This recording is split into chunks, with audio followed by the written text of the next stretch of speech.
நம்ம தளபதி விஜய் புதுசா தமிழக வெற்றி கழகம்ங்கிற ஒரு கட்சி ஆரம்பிச்சிருக்காரு. இந்த கட்சி எதுக்கு ஆரம்பிச்சாரு, அதுவும் இல்லாம ஏன் அவரோட நடிப்பு விட்டுட்டு இப்ப கட்சிக்குள்ள திடீர்னு வரணும் அப்படிங்கிற பல சுவாரஸ்யமான விஷயங்கள் இன்னைக்கான வீடியோல பார்க்கலாம். அதனால இந்த வீடியோ முழுக்க முழுக்க விஜய் சார் ஏன் ஒரு கட்சி ஆரம்பிச்சாரு, அதுக்கு என்ன காரணம், இதுக்கு பின்னாடி மிகப்பெரிய ஒரு ஏதாவது சதி இருக்குதா அப்படிங்கறத பத்தி எல்லாம் இன்னைக்கான வீடியோல பார்க்க போறோம். அதனால இந்த வீடியோ கடைசி வரைக்கும் பாருங்க. வாங்க வீடியோக்குள்ள போலாம். 2024 2ஆம் தேதி பிப்ரவரி மாதம் அவர் டைரக்டா தமிழக வெற்றி கழகம் அப்படிங்கிற ஒரு பேரை வச்சு இந்த கட்சியை தொடங்குறாரு. அதுவும் இந்த கட்சி எதுக்காக இன்னும் என்னென்ன பண்ண போறோம் அப்படிங்கறது எல்லாம் உண்மை எதுவுமே சொல்லல. அதனால நார்மலா இப்ப போயிட்டு இருக்குது இந்த கட்சி.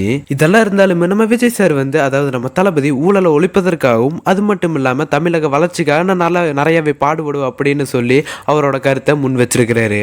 கட்சின்னு ஒன்று இருந்தாவே அதுக்கு கூட எவ்வளவு முக்கியமானது நம்ம எல்லாத்துக்குமே தெரியும். திமுக அதிமுகங்கிற மாதிரி நம்ம தமிழக வெற்றி கழகத்துக்கு ஒரு கட்சி கொடி இருக்கு. அந்த கொடியோட கலர் என்னன்னா சிவப்பு, வெள்ளை மற்றும் பச்சை, இந்த 3 நிறங்களை வச்சுதான் இருக்குது. அதுலயுமே ஒவ்வொரு நிறமே ஒவ்வொரு குணத்தை குறைக்குது. அதுலயுமே சிவப்பு வீரத்தை குறிக்கும், வெள்ளை அமைதியை குறைக்கும், அப்புறம் பச்சை நிறையான வளத்தை குறிக்கும். கட்சியோட சின்னம் இன்னுமே சொல்லல, ஆனா இதுமோட கொடியை மட்டும் இப்பத்திக்கு வெளியிட்டு இருக்கிறாங்க. அதுவும் இல்லாம இதுல விஜய் தான் தலைவரா இருக்கிறாரு. அது போக லொயோலா மணி தான் இதுமோட செயலாளரா இருக்கிறாரு. விஜய் சார் இதுக்காக எந்த ஒரு செயலை முன்ன ஆரம்பிக்கல. ஆனா கண்டிப்பா நம்ம தமிழ்நாடு முழுக்க ஒரு பயணம் செஞ்சு மக்களிடையே நிறைய கோரிக்கைகள் கேட்டு என்னென்ன மாதிரி பண்ணணும் அப்படிங்கறத உனி வரப்போற ஒவ்வொரு விஷயமா சொல்லுவாருன்னு தான் நினைக்கிறேன். அது போக டிவிக்கேங்கிற இதை பத்தி பல யூடியூப் சேனல் ஆகட்டும் இல்ல பல இதுல நிறையவே கவுண்ட் அதிகமா வர்றதை பார்த்தா 2026 கண்டிப்பா நம்ம விஜய் சார் தான் ஒரு சிஎம் வர்றதுக்கு கூட வாய்ப்பு இருக்குது. ஏன்னா சொல்ல முடியாது. ஏன்னா அவருக்கு இருக்கிற ஒரு ரசிக பட்டாளமும் அவருக்கு இருக்கிற ஒரு நல்ல மனசுக்கும் கண்டிப்பா அவர் நினைச்சாருன்னு ஆகல. இது மாதிரி மக்களுக்கு இன்னுமே நிறையவே நல்லது பண்ணாருன்னா கண்டிப்பா 2026 யாருனாலையுமே தடுக்க முடியாது. அதனால விஜய் சாருக்கு என்னோட மிகப்பெரிய ஒரு வாழ்த்துக்கள். அதுவும் இல்லாம உங்களுக்கு விஜய் சாருக்கு பிடிக்குன்னா